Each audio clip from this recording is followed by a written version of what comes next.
La force ne vient pas de la capacité physique, elle vient d'une volonté indomptable. Gandhi. Ces mots, simples mais puissants, nous rappellent une vérité fondamentale. La vraie puissance ne se mesure pas dans les muscles, ni dans les richesses, ni même dans le talent. La vraie puissance, c'est la force mentale.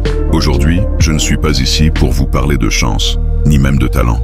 Je suis ici pour vous parler de cette force invisible qui sépare les vainqueurs de ceux qui abandonnent. Cette force intérieure qui ne s'achète pas, mais qui se construit, la force mentale.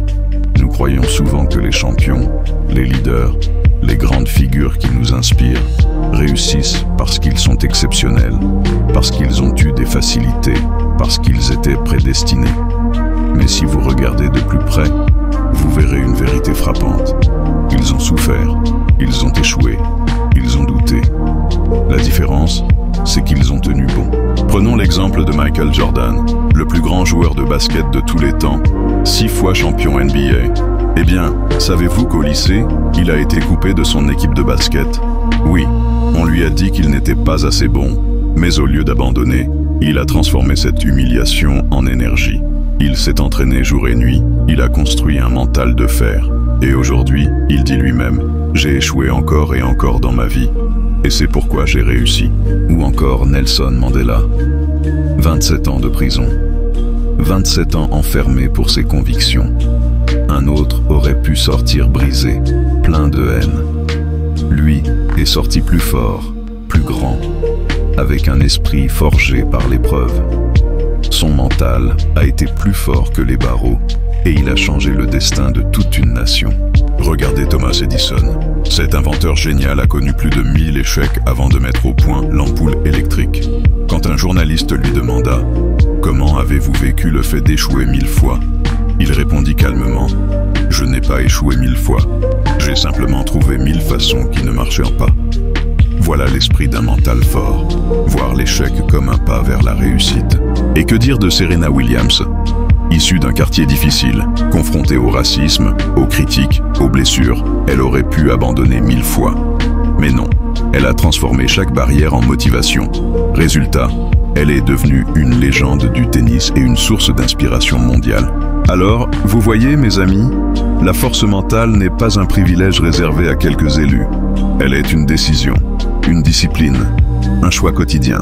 Chaque fois que vous tombez, vous avez 2 options, rester à terre ou vous relever.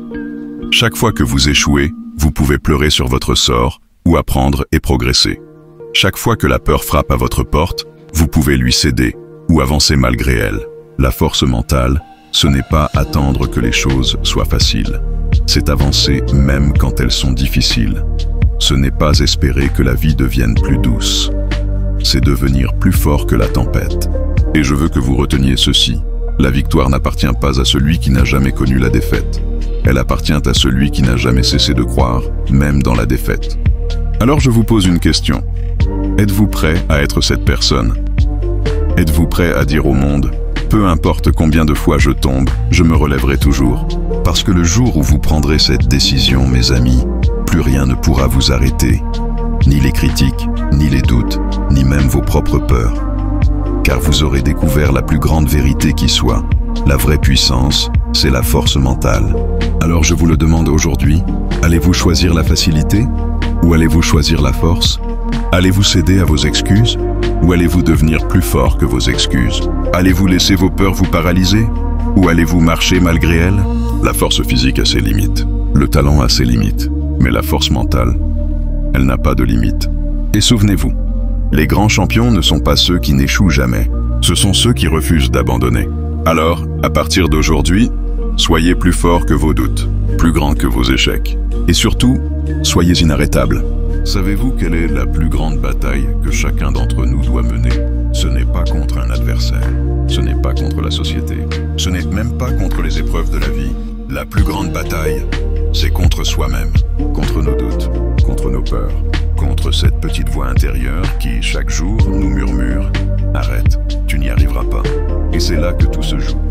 Parce que celui qui apprend à dominer cette voix, celui qui apprend à se relever après chaque chute, celui qui refuse d'abandonner, ce n'est pas seulement un survivant, c'est un vainqueur. Abonnez-vous pour ne rien rater, likez, partagez pour inspirer d'autres. Et laissez vos commentaires, votre avis compte vraiment.